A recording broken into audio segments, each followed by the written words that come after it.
আব্দুল্লাহ ইবনে মাসউদ ডেকে বলতেছে, ও মক্কার কাফেররা, ও আবু জাহেল, তোমার হাতে ধরি পা ধরি, আমাকে আর একটা আঘাত করিও না, সহ্য করতে পারি না, আর একটা আঘাত করলে আমি আর সহ্য করতে পারবো না, দুনিয়া থেকে আমি বিদায় নিয়ে চলে যাব। আব্দুল্লাহ ইবনে মাসউদের কথাও শুনে না, দাঁড় করাইয়া একটা খুঁটির সঙ্গে বেঁধে ফেলেছে।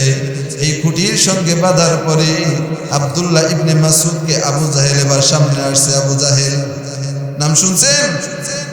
আবু জাহেল সামনে এসে বলতেছে, এ আব্দুল্লাহ ইবনে মাসউদ, তুই তো রাখালের ঘরে রাখাল, তোর কোনো সম্পত্তি কিন্তু এই মক্কা নগরীতে নাই, তোকে বাঁচানোর মতো কোনো ব্যক্তিও কিন্তু নাই, তুই আমার ভাতিজার উপরে ঈমান এনেছিস, ওই ঈমানটা শুধুমাত্র ছেড়ে দে, আমি তোকে একেবারে রেহাই দিয়ে দিব।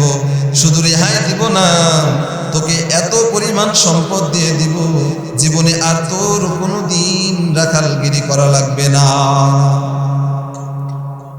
এই আব্দুল্লাহ ইবনে মাসউদের ঈমানি হালত, এই ঈমানের পাওয়ার দিছে কে? আর জোরে ডাক দিয়ে বলেন তো কে? ডাক দিয়ে বলেন তো কে? ঈমান দিয়েছে হযরত আব্দুল্লাহ ইবনে মাসউদকে আল্লাহ তাআলা। দুনিয়ার যত সম্পত্তি দাও না কেন, আবু জাহেলের মুখের উপরে বলে দিতেছে, আবু জাহেল, তুমি আমাকে গোটা দুনিয়ার বাদশাহীও যদি দিয়ে দাও, তারপরও আমি এক চুল পরিমাণও দূরে সরে যাব না। আল্লাহ পাক রব্বুল আলামিন নবীকে বলতেছেন, নবী আপনি বলুন, ইন্না সলাতি ওয়া নুসুকি, আমার নামাজ, আমার কুরবানি, ওয়া মাহইয়ায়া ওয়া মামাতি, আমার জীবন, আমার মরণ, লিল্লাহি রাব্বিল আলামিন, শুধুমাত্র একমাত্র আল্লাহ তাআলার জন্য। সুবহানাল্লাহ, জোরে করুন। এই জন্য আমাদের জীবন কার জন্য? আল্লাহর জন্য। আমাদের জীবন যতদিন আছে, হায়াতে জিন্দেগি যতদিন আছে, আমরা আল্লাহর রাস্তায় জীবনকে ব্যয় করে দেব ইনশাআল্লাহ। কনকনে শীতের মধ্যে এখন তো উচিত ছিল যে আমাদের ল্যাপ কম্বলের নিচে গিয়ে শুয়ে থাকা, তাই না? কিন্তু এই যে কনকনে শীতের মধ্যে আমরা আমাদের ঘুমকে হারাম করে, বিছানাকে হারাম করে এই ময়দানে আসছি কোরআন ও হাদিসের একমাত্র মহব্বতের কারণে। কথা কোন ঠিক কিনা? দুনিয়াবি কোনো লাভ আছে? এলাকাবাসীকে বলছে যে যারা আসবে 500 করে টাকা দিয়ে দিব, এরকম বলছে? আমরা একমাত্র এসেছি আল্লাহ তাআলার জন্য। কার জন্য? আল্লাহ তাআলার জন্য। তো এসে তো আমাদের ক্ষতি হয় না, লাভ কি আছে এই লাভ সম্পর্কে আমাদের অনেকেরই ধারণা নেই, কারণ আমরা তো সাধারণ মানুষ, আমরা জানি না, বিদায়ী তো মাহফিলে আসি। কথা কোন ঠিক কিনা? আমরা জানি না, এই জন্য আমরা দ্বীনের আলোচনা শুনি, হযরত উলামায়ে কেরামের মুখ থেকে আমরা কথাগুলো শুনি, ঠিক কিনা বলেন? তো এই যে আজকের আমরা যে মাহফিলে এসেছি, দেখেন শীতের মধ্যে, কনকনে শীতের মধ্যে আল্লাহ তাআলা আমাদের জন্য কত নিয়ামত রাখছে। তার মধ্যে একটা নিয়ামতের কথা বলি, আল্লাহর এই জমিনের মধ্যে আল্লাহ তাআলা প্রতিনিয়ত, বলেন প্রতিনিয়ত 2 বার 70,000 করে রহমতের ফেরেশতা নাজিল করেন। সুবহানাল্লাহ, জোরে বলেন। কয়বার? 2 বার 70,000 করে রহমতের ফেরেশতা নাজিল করেন। এদের কাজ কি? এদের কাজ হলো যে তারা গোটা দুনিয়ার মধ্যে ঘুরে ঘুরে দেখে যে কোন বান্দা গভীর রজনীতে, কোন বান্দা গোপনে গোপনে, কোন বান্দা আল্লাহকে সন্তুষ্টি করার জন্যে দ্বীনের কাজ করে, ওই বান্দার আশপাশ দিয়ে ঘুরতে থাকে। সুবহানাল্লাহ, জোরে বলেন। তাহলে আমরা যদি একমাত্র আল্লাহ তাআলাকেই রাজি খুশি করার জন্য এসে থাকি, তাহলে ওই রহমতের ফেরেশতারা আমাদের পাশ দিয়েও ঘুরতেছে, আমাদের পাশ দিয়েও ঘুরতেছে। সুবহানাল্লাহ বলেন না? আল্লাহ কি করে এরা? রহমতের ফেরেশতারা পাশ দিয়ে ঘুরতে ঘুরতে ঘুরতে ঘুরতে একসময় আল্লাহর কাছে গিয়ে বলে, আল্লাহ, ওই যে মধ্য শাইলকাঠি মোল্লাবাড়ি জামে মসজিদ কমিটির উদ্যোগে একটা মাহফিল হইতেছে, ওই মাহফিলের মধ্যে তোমার কিছু বান্দা, গুনাহগার বান্দারা ওই মাহফিলের মধ্যে বসে আছে। আল্লাহ, এরা কিছুই জানে না, এরা মূর্খ সূর্খ মানুষ, সাধারণ মানুষ, আল্লাহ কিছুই জানে না, কিন্তু তোমাকে বড় মহব্বত করে। সুবহানাল্লাহ জোরে কোন। তা আল্লাহ তাআলা কি অন্তর্যামী? আল্লাহ তাআলা কি অন্তরের খবর জানে না? বলেন, কলবের খবর কেউ জানে না। জানেন কে? একমাত্র আল্লাহ তাআলা, আর কেউ জানে না। আল্লাহ তাআলা জানা সত্ত্বেও আল্লাহ পাক ফেরেশতাদেরকে জিজ্ঞাসা করে, ও ফেরেশতারা, এই যে মানুষগুলো এখানে বসে আছে তারা কি চায়? বলে আল্লাহ দুনিয়াবি কোনো হাইসিয়াত, দুনিয়াবি কোনো কিছু চায় না, তারা একমাত্র তোমাকে চায়। সুবহানাল্লাহ কোন। আসলে কোরআন যে বিষয়টা, এটা এমন একটা কিতাব, এমন একটা বিষয় যেটা আমরা যে কথার মাঝেই কথা হয়ে গেল যে আমরা 80% লোক কিন্তু আমরা শুদ্ধ করে কোরআন পড়তেই পারি, ঠিক কি না? আর সেখানে তো কোরআনের তাফসীর করা, তরজমা করা, এটা তো আমাদের জন্য আরো বেশি কঠিন, ঠিক কি না? তো আমরা এখানে এসেছি কোরআনের ছাত্র হয়ে, কি হয়ে? কোরআনের ছাত্র হয়ে। এই ছাত্র হয়েই আমরা ইন্তেকাল করতে চাই ইনশাআল্লাহ। আল্লাহ আমাদের সকলকে কবুল করেন, বলেন আমিন। আরো জোরে বলেন আমিন। আল্লাহ তুমি এই মুরব্বী বাবাদেরকে, যুবক ভাইদেরকে, মাইকের আওয়াজ যতদূর যাচ্ছে, পর্দার আড়ালে মা ও বোনেরা বসে আছে, আল্লাহ সকলকে তুমি দিনের জন্য কবুল করো, বলেন আমিন। যেই কথাটা বলতেছিলাম, আমি কোরআনের সূরাতুল বাকারা, কি সূরা? সূরাতুল বাকারা 207 নম্বর আয়াত আপনাদের সামনে তেলাওয়াত করেছি। এই আয়াতের মধ্যে আল্লাহ তাআলা কোন বিষয় নিয়ে আমাদেরকে বুঝাইতেছেন বা কি আমরা এখান থেকে শিক্ষা পাচ্ছি, এই বিষয়গুলো নিয়ে এই আয়াতের মধ্যে আলোচনা রয়েছে। আল্লাহ তাআলা যে আয়াতগুলি, যে সূরাগুলি কোরআনের মধ্যে নাজিল করেছেন, এই প্রত্যেকটা সূরা, প্রত্যেকটা আয়াতের পিছনে কোনো না কোনো কারণ আছে না নাই? এক একটা প্রেক্ষাপট অনুযায়ী, এক একটা ঘটনা অনুযায়ী বা এক একটা বিধান অনুযায়ী আল্লাহ তাআলা গোটা কোরআনে কারীম আমাদের মাঝে নাজিল করেছেন। সুবহানাল্লাহ।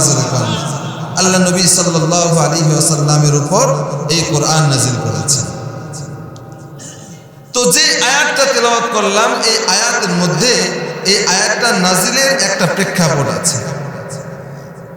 এই আয়াতটা নাজিল হওয়ার একটা শানে নুজুল, যেটাকে আরবিতে বলা হয় শানে নুজুল, বাংলায় বলা হয় প্রেক্ষাপট।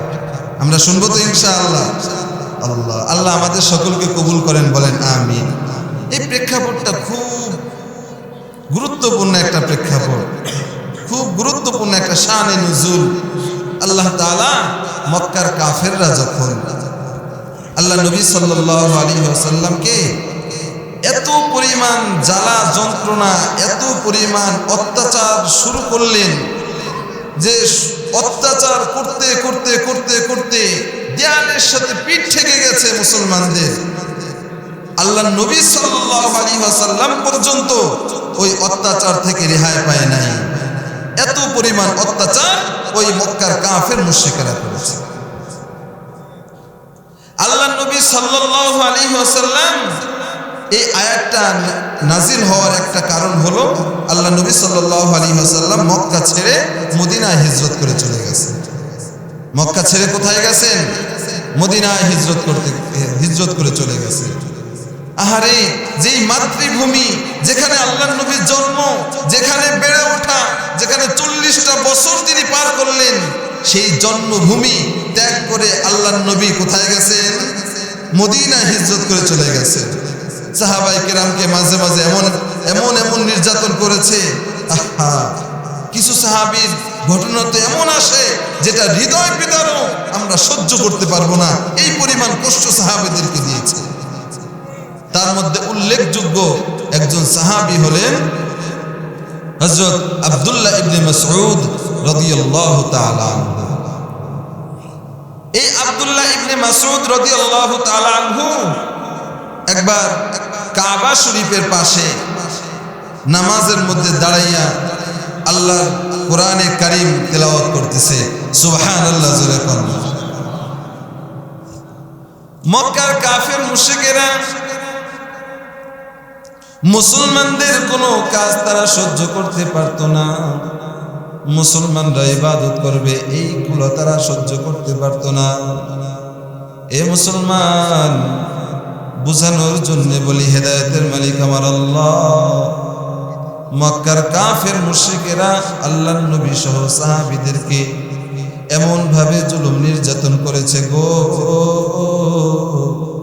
যেটা শুনে কোনো মুমিন সুস্থ এবং ভালো থাকতে পারে না। আব্দুল্লাহ ইবনে মাসউদ রাদিয়াল্লাহু তাআলা আনহু কাবা শরীফের পাশে দাঁড়াইয়া কোরআনে কারীমের তেলাওয়াত শুরু করছে, কোরআনে কারীমের তেলাওয়াত করতেছে। আহারে, কোরআন নাজিল হয়েছে, মুষ্টিময় কয়েকজন সাহাবী মাত্র ঈমান এনেছে। এমন তা অবস্থায় আল্লাহর নবী সাহাবী হযরত আব্দুল্লাহ ইবনে মাসউদ রাদিয়াল্লাহু তাআলা আনহু কোরআনে কারীমের তেলাওয়াত শুরু করছে কাবা শরীফের পাশে। এই কাবা শরীফের পাশে তেলাওয়াত করতেছে। ওই দিক দিয়ে আবু জাহেল এবং তার সাথী সঙ্গীগণ এবার চলে আসছে। আব্দুল্লাহ ইবনে মাসউদের পাশে এসে দাঁড়াইয়া নামাজরত অবস্থায় আব্দুল্লাহ ইবনে মাসউদ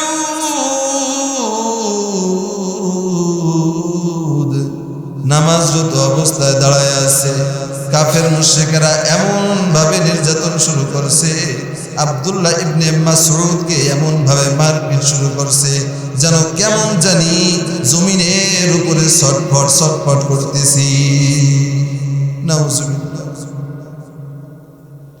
আব্দুল্লাহ ইবনে মাসউদ ডেকে বলতেছে, ও মক্কার কাফেররা, ও আবু জাহেল, তোমার হাতে ধরি পা ধরি, আমাকে আর একটা আঘাত করিও না, সহ্য করতে পারি না।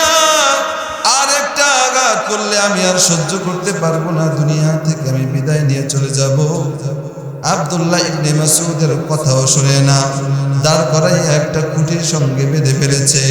এই খুঁটির সঙ্গে বাঁধার পরে আব্দুল্লাহ ইবনে মাসউদকে আবু জাহেল এবার সামনে আসছে। আবু জাহেল নাম শুনছেন?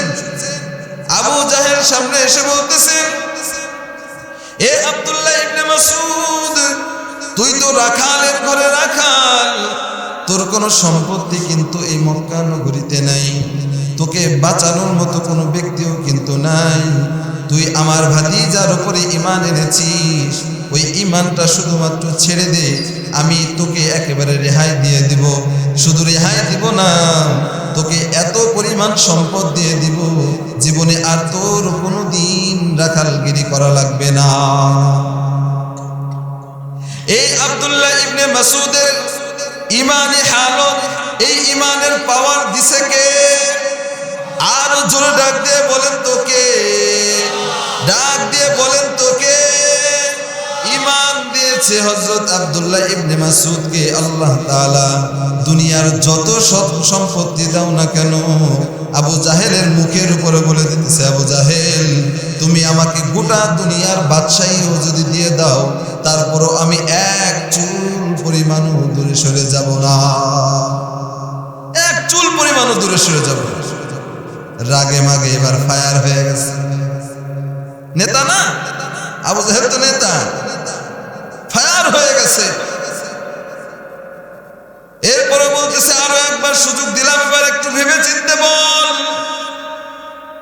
আল্লাহর নবীর প্রিয় সাহাবী আব্দুল্লাহ ইবনে মাসউদ আকাশের দিকে তাকাইয়া মালিককে এবার ডাক দিয়ে বলতেছে, মালিক, দুনিয়ার সব সম্পত্তিও যদি আমার পায়ের কাছে এনে দেয়, তোমার উপরে যে একত্ববাদের উপরে যে ঈমানটা আমি এনেছি, ওই ঈমান থেকে এক চুল পরিমাণও আমি সরে যাব না।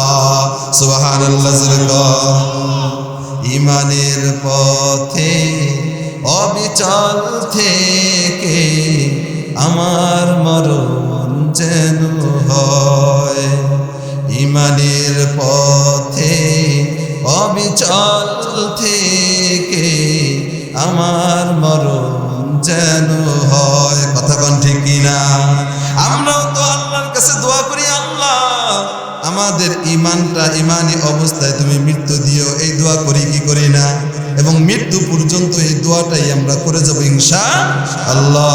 আব্দুল্লাহ ইবনে মাসউদ আসমানের দিকে হাত উঠাইয়া আল্লাহকে বলতেছে, আল্লাহ, এই মক্কার কাফের মুশরিকেরা আমি তোমার উপরে ঈমান এনেছি, তোমার হাবিবের উপরে ঈমান এনেছি, তোমার কিতাবের উপরে ঈমান এনেছি, এই জন্য আমাকে এত পরিমাণ অত্যাচার করতেছে আল্লাহ। আমি আজকে তোমাকে বাইতুল্লাহ তোমার ঘর সাক্ষী রেখে বলতেছি, যতদিন বেঁচে থাকবো তোমার ঈমান থেকে এক চুল পরিমাণ সরে যাব না। এবার নেতা এবার আগুন হয়ে গেছে। কত বড় সাহস! আমার সামনে আমি বলতেছি এত সম্পত্তি দিয়ে দিব, এরপর আব্দুল্লাহ ইবনে মাসউদ তুই কথা শুনলি না, রেগে মেগে এমন ভাবে একটা চটকানা দিছে, থাপ্পড় দিছে, আব্দুল্লাহ ইবনে মাসউদের কান দিয়া রক্ত ফিনকি দিয়ে বের হয়েছে। নাউজুবিল্লাহ। আব্দুল্লাহ ইবনে মাসউদ থাপ্পড় দেওয়ার পরে আব্দুল্লাহ ইবনে মাসউদ এমন একটা চিৎকার দিয়ে হাউমাউ করে কান্না করতে করতে জমিনের মধ্যে লুটায় গেছে। রে মুসলমান, একটু নিজেদের ঈমানের সাথে একটু চিন্তা করে দেখি, আজকে যদি এই হালত হইতো, কাফের মুশরিকরা যদি আমাদেরকে এইভাবে আটকায় রেখে আমাদেরকে যদি এমন ভাবে আঘাত করত, আমাদের ঈমানি হালত, ঈমানি অবস্থা কোথায় যেত? ঠিক কিনা? কয়জন মানুষের ঈমান থাকতো এটা আমি জানিও না, কয়জন মানুষ ঈমান থাকতো এটা আমি বুঝিও না। আমাদের যে ঈমানের যে অবস্থা বর্তমান দুনিয়ার, এমন একটা অবস্থা হয়ে গেছে যে আমাদের কথায় কথায় ঈমান চলে যায়। কথা কোন ঠিক কিনা? দুনিয়ার এমন কাজকর্ম করি যে কাজের মাধ্যমে আমাদের ঈমান চলে যায়, আছে না নাই? বেটা মুরব্বী হয়ে গেছি, হাজী সাহেব হয়ে গেছি, দাড়ি পেকে গেছে, কি করি যে এলাকার মধ্যে বিয়ে বাড়ি, আমার ধরেন নাতির বিয়া বা আমার পাশের বাড়ির বিয়া, মুরব্বী মানুষ তার গুনায় ধরে না। এই মুরব্বী মানুষ এবার চিন্তা করে, বাজান কষ্ট পাইয়েন না কেউ কথার জন্য। আরে আমি মুরব্বী মানুষ, পুরা পোলাপান মানুষ একটু আনন্দ ফুর্তি করুক, এমন লোক আছে না নাই? আসেনি? পোলাপান মানুষ একটু আনন্দ ফুর্তি করবে, করুক। সে নিজে ভালো করে উজু করে তসবিহ একটা হাতে দিয়ে মসজিদের কোনায় বসে যায়, এমন লোক আছে না নাই?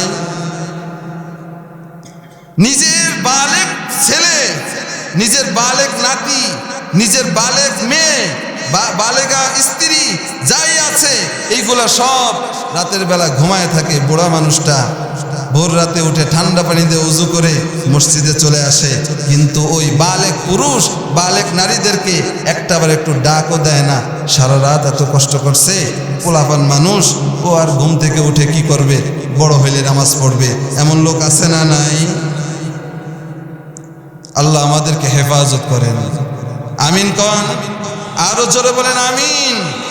এমন অবস্থা যদি কারো দিলের মধ্যে থাকে, আল্লাহ নিজে ইবাদত করতেছে, ঘরের অধীনস্থ তারা ইবাদত বন্দেগীর মধ্যে তাদেরকে জোড়ায় দেয় না, এমন অবস্থা যদি কারো হয়ে থাকে, রে বাজান, কিয়ামতের ময়দানে কিন্তু আল্লাহর কাছে ধরপাকড় হওয়া লাগবে। আল্লাহ তুমি আমাদের সকলকে সঠিক বুঝ দান করো। জোরে কোন আমিন, আরো জোরে বলেন আমিন। আব্দুল্লাহ ইবনে মাসউদের ঈমান কত শক্ত! এমন ভাবে থাপড় দেওয়ার পরে কান ফেটে রক্ত বের হইতেছে। কাফেররা যারা চালাবেলা ছিল আবু জাহেলের, বলতেছে, ও আবু জাহেল লিডার, খবরদার খবরদার, আর একটাও আঘাত করিও না, আঘাত করলে বেচারা মারা যাবে, তোমার নেতাগিরি নিয়ে কিন্তু একটু টানাটানি লেগে যাইবে, খবরদার আর একটাও আঘাত করিও না। আব্দুল্লাহ ইবনে মাসউদকে ওখানে রেখা আর কাফের মুশরিকেরা তার যার যার স্থানে চলে গেছে। আব্দুল্লাহ ইবনে মাসউদ যখন তার হুঁশ ফিরে আসছে, ওই রক্তাক্ত অবস্থায় আল্লাহর নবীর কাছে গিয়ে বলতেছেন, ইয়া রাসূলুল্লাহ, নবীজি যখন আব্দুল্লাহ ইবনে মাসউদের চোখের দিকে তাকাইছে এবং শরীরের দিকে তাকাইছে, দেখে কি ব্যাপার, কি ব্যাপার, রক্তে রঞ্জিত হয়ে গেছে আব্দুল্লাহ ইবনে মাসউদের। আল্লাহর নবী এই চেহারাটা দেখার পরে চোখের পানি রাখতে পারে নাই, চোখ দিয়া দর দর দর দর করে পানিগুলো জমিনের মধ্যে পড়তেছে, আর আব্দুল্লাহ ইবনে মাসউদও কান্দে, আল্লাহর নবীও কান্দে, পাশের সাহাবারাও কান্দে। কানতে কানতে হঠাৎ করে একটা অবস্থা, আল্লাহর নবীর চেহারা দিয়ে এবার একটু মুস্কি হাসি বের হয়ে গেছে। সুবহানাল্লাহ, জোরে কোন! অদ্ভুত ব্যাপার না? হঠাৎ করে কাঁদতেছে একজন আমার আপন লোক রক্তাক্ত অবস্থায়। এই মানুষটার রক্ত দেখার পরে কাঁদতেছে উভয়, সাহাবারাও কাঁদতেছে। ইন দি মিন টাইমে হঠাৎ করে যদি একটু হাসে ফেলে, মুস্কি হাসি দেয়, এর মধ্যে রহস্য খোঁজার দরকার আছে না নাই? সাহাবায়ে কেরাম এবার ডাক দিয়ে বলতেছেন, ইয়া রাসূলুল্লাহ, কি ব্যাপার বুঝলাম না তো, আপনি কেন কাঁদতেছেন, হঠাৎ করে আবার হাসে দিলেন? আল্লাহর নবী ডাক দিয়ে বলে, ও আমার সাহাবারা, ও আব্দুল্লাহ ইবনে মাসউদ, আমার বুকের ভিতরে আসো। আল্লাহ নবী আব্দুল্লাহ ইবনে মাসউদকে বুকের ভিতরে টেনে নিয়েছে। নেওয়ার পরে বলতেছে, আব্দুল্লাহ ইবনে মাসউদ, চিন্তা করিও না, তুমি কোনো চিন্তা করিও না। ওই আবু জাহেল তোমাকে থাপ্পড় দিয়ে তোমার কান দিয়ে রক্ত বের করে দিছে, কাফের মুশরিকেরা তোমাকে এত পরিমাণ আঘাত করেছে, এই চিন্তা করিও না। এই সময় হযরত জিবরিল আমার কাছে আসছে। জিবরিল আমিন আমার কাছে এসে এমন একটা ভিডিও দেখাইছে। কি দেখাইছে? আল্লাহর নবীর যুগে কি ওই সময় মোবাইল ছিল? কিন্তু এই মোবাইল, এই যে ভিডিও, এইগুলা দুনিয়ার মানুষ যদি এগুলো তৈরি করতে পারে, আল্লাহ কি এইগুলো পারে না? প্রতিনিয়ত আপনার আমার সাথে আমরা যা কিছু করি সব কিছু ভিডিও অডিও সব কিছু রেকর্ড হইতেছে, কিয়ামতের ময়দানে আমাদের সামনে সেদিন পেশ করা হবে। আর সেদিন মানুষগুলো বলবে, মালি হাদাল কিতাব লা ইউগাদিরু সগীরাতান ওয়ালা কাবীরাতান ইল্লা আহসাহা। এটা এমন কি কিতাব, এটা এমন কি আমলনামা, যেদিন দুনিয়ার মধ্যে ছোট থেকে ছোট, বড় থেকে বড় কোনো কিছুই তো এখানে গোপন নাই। অমুক জায়গায় বসে কি কাজ করছিলাম, অমুক এলাকার মধ্যে বসে কি কাজ করছিলাম, কোন গুনাহটা করছিলাম, ওই গুনাহগুলি সেদিন আমাদের সামনে ভিডিওর মতো ভেসে আসবে। দুনিয়ার মানুষ যদি ভিডিও বানাইতে পারে, আল্লাহ পাক কি এগুলো ভিডিও করতে পারে না? কথা কন, পারে কি পারে না? আল্লাহ তাআলা সব কিছুই কিন্তু পারে। আল-ইয়াওমা নাখতিমু আলা আফওয়াহিহিম ওয়া তুকাল্লিমুনা আইদিহিম ওয়া তাশহাদু আরজুলুহুম বিমা কানু ইয়াকসিবুন। কিয়ামতের ময়দানে মানুষগুলো যারা বদকার মানুষ থাকবে, এ মুসলমান খুব ভালো করে একটু বোঝার জন্য চেষ্টা করেন। যারা বদকার মানুষ, যাদের নেকি নাই, শুধু গুনাহ আর গুনাহ, তারা কিয়ামতের ময়দানে ওঠার সঙ্গে সঙ্গে চেহারাটা পরিবর্তন হয়ে যাবে। নাউজুবিল্লাহ, জোরে কোন। হাত পা গুলো পরিবর্তন হয়ে যাবে। আল-ইয়াওমা নাখতিমু আলা আফওয়াহিহিম, কিয়ামতের ময়দানে আল্লাহ তাআলা এই জবানের উপরে একটা মোহর এঁটে দিবে, জবানটাকে বন্ধ করে দিবে। এ মুসলমান, রাতে ঘুমানোর সময় একটু চিন্তা করে দেখেন তো, সারা দিন কোন আমলটা করলাম আর কোন বদ কাজটা করলাম, চিন্তা করার দরকার আছে না নাই? একটু মাথা বালিশের সঙ্গে লাগাইয়া একটু চিন্তা করে দেখেন যে সারা দিন আমি কোন গুনাহটা করলাম, আর এই গুনাহ কারণে কিয়ামতের ময়দানে যদি আমার জবানটা বন্ধ হয়ে যায়, সেই দিন আমার অবস্থাটা কি হবে, হালতটা কি হবে? আহারে, কিয়ামতের ময়দানে যেদিন জবানটা বন্ধ হয়ে যাবে, আল্লাহ পাকের কোরআন বলে, এটা কোনো বানানো কথা না। এটা কি কথা না? বানানো কথা না। আল্লাহ পাকের কোরআন বলে, সূরা ইয়াসিনের মধ্যে আল্লাহ তাআলা বলেন, আল-ইয়াওমা নাখতিমু আলা আফওয়াহিহিম। কিয়ামতের ময়দানে আল্লাহ তাআলা যারা বদকার, যারা গুনাহগার, তাদের জবানকে আল্লাহ তাআলা বন্ধ করে দিবে। আজকে এই হাতকে বড় আপন মনে করতেছি, না না না, এই হাত কিন্তু আমাদের আপন না। এই পাকে আমরা বড় আপন মনে করতেছি, এই পাও কিন্তু আমার আপন না। এই জবানকে আমরা আপন মনে করতেছি, এই জবানও আমাদের আপন না। এই মাথাকে, দিমাগকে আমরা আপন মনে করতেছি, এই দিমাগও আমার আপন না। যদি গুনাহগার অবস্থায় কিয়ামতের ময়দানে উঠে যাও, হে মুসলমান, আল্লাহ পাকের এই কোরআনের আয়াত দিয়ে বুঝে যাও, কিয়ামতের ময়দানে জবানটা বন্ধ করে দিবে, চেহারাটা একটা জানোয়ারের মতো চেহারার আকৃতি করে দিবে।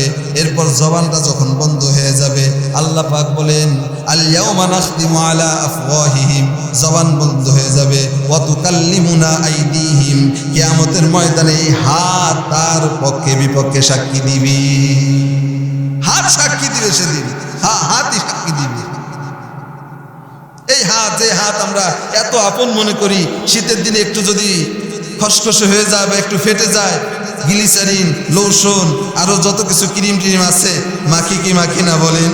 এই হাত কিয়ামতের দিন আমার বিপক্ষে সাক্ষী দিবে সেদিন যে আল্লাহ এই হাত দিয়ে অন্যায় করছে, এই হাত দিয়ে ঘুষ লেনদেন করছে, এই হাত দিয়ে সুদ লেনদেন করছে, আল্লাহ টেবিলের নিচ দিয়ে এই হাত দিয়ে ঘুষ লেনদেন করছে, আল্লাহ গুনার কাজ করছে, অন্যায়ভাবে জুলুম করছে এই হাত দিয়ে। সেই ব্যক্তি চাতক পাখির মতো তাকায় থাকবে, হায় হায় কি বলে এগুলা, আমি এই হাতে এত আদর যত্ন করছি, লোশন দিছি, এই হাতকে কত সুন্দর করে মালিশ করে রাখছি, এই হাত আজকে আমার বিরুদ্ধে সাক্ষী দিতেছে, কি বলে এইগুলা। আল্লাহ হ্যাঁ এটাই করবে কিয়ামতের দিন। ওয়া তাশহাদু আরজুলুহুম, শুধু হাত না, এই পা দিয়া হেঁটে হেঁটে কোন গুনাহের কাজের দিকে গেছো, মানুষকে জুলুম করার জন্য, মারার জন্য পা দিয়া দৌড়ে যায় কি যায় না? হ্যাঁ, গানের ময়দানে, গানের মজলিসে পা দিয়া হেঁটে হেঁটে যায় কি যায় না? শীতের রজনী বুড়া মানুষ হয়ে গেছে, মনে করেন বুড়া মানুষ হয়ে গেছে, দাড়ি দুড়ি পাইকে গেছে, এই সময় যদি স্বাভাবিক অবস্থায় যায় তাহলে মানুষ কি বলবে না? এই জন্য ভালো করে রুমাল টুমাল দিয়ে, মাফলার দিয়ে বাইন্দা এরপরে গানের আসরে গান, পালা গান, সারা রাত পালা গান শুনতে যায়, এমন লোক আছে না নাই? আমার এলাকায় শরীয়তপুরে এইগুলার প্রভাবটা আগে একটু বেশি ছিল, ইদানিং একটু কম, আলহামদুলিল্লাহ ওলামায়ে কেরামের মেহনতের কারণে এখন এটা অনেকটা কমে আসছে। এইখানে মুরব্বী লোক থাকে কি থাকে না বলেন? এই পা দিয়ে গেছে, কোন পা দিয়া? এই পা দিয়ে গেছে কিয়ামতের ময়দানে। এই পা সেদিন আপনার আমার বিপক্ষে সাক্ষী দিবে যে আল্লাহ এই পা দিয়ে অন্যায় করছে। দিমাগ দিয়ে চিন্তা করছো কার জমির আলটা একটু খেটে নেওয়া যায়, জমির আল কাটে কি কাটে না? জমির আল কাইতে কাইতে নিজের জমির মধ্যে নিয়ে যায়, কথা কোন ঠিক না? মুরব্বীরা বুঝি করে না, এটা করেনি। হ্যাঁ, দাড়ি রাখা চিন্তা করছে, এক লোক গেছে বাজারে পেঁয়াজ বেচতে বা যে কোনো শস্য বেচতে গেছে, আর লোকটার দাড়ি দুড়ি দেখা বলতেছে, কি মিয়া আপনি মুরব্বী মানুষ, মাইপে আনছেন? মিয়া মাইপে আনছেন? আমি হাজি সাহেব। আমি কি হাজি সাহেব? আমি মাইপে আনছি। মহাজন চিন্তা করছে এই মানুষ তো আর কোনো কম মানে অন্যায় করতে পারে না, আছে না মানুষের প্রতি একটা বিশ্বাস, ভালোবাসা তো আছে। এইভাবে করতে করতে সেও মনে করেন যে এটা সুযোগ নিয়ে প্রতিদিন কিছু কিছু কম দিয়া মনে করেন যে মহাজনের গুদামের মধ্যে ঢেলে দেয় মাল, টাকা ঠিকই নিয়ে আসে। এরকম লোক আছে না নাই? দুধের মধ্যে পানি দেয় এমন লোক আছে না নাই? ওজনে কম দেয় এমন লোক আছে না নাই? মনে করে আরে তো মুরব্বী মানুষ, দাড়ি দুড়ি পাইকে গেছে, এই মানুষকে আর কম দিতে পারেনি। বিশ্বাসের অবিশ্বাসী কাজ করে কি করে না বলেন? দুনিয়ার কেউ বুঝতে পারবে না, পারবে একমাত্র তিনি কে? আল্লাহ। ওই দিন কিন্তু বাজান, সেদিন আর ছাড় পাওয়ার কোনো ব্যবস্থা নাই। ওই দিন এই দিমাগটা, মাথার জবান খুলে যাবে, আল্লাহর কাছে গিয়ে বলবে, আল্লাহ এই তুমি আমাকে সুস্থ একটা দিমাগ দিছিলা, এই বান্দার ভিতরে, এই রুহুর ভিতরে সুস্থ একটা দিমাগ দিছিলা, চিন্তা ভাবনা দিছিলা, কিন্তু এই চিন্তা ভাবনাটাকে সে সঠিক পথে ব্যয় করে নাই, মানুষকে ঠকানোর পথে ব্যয় করছে। আল্লাহ তার বিপক্ষে আজকে আমি নিজেই সাক্ষী হয়ে গেলাম, নিজেই সাক্ষী হয়ে যাবে। কই যাব বলে? যাওয়ার সুযোগ আছে কোনো? আল্লাহ আল্লাহ আমাদেরকে হেফাজত করেন, বলে না আমি। মনে আসেনি?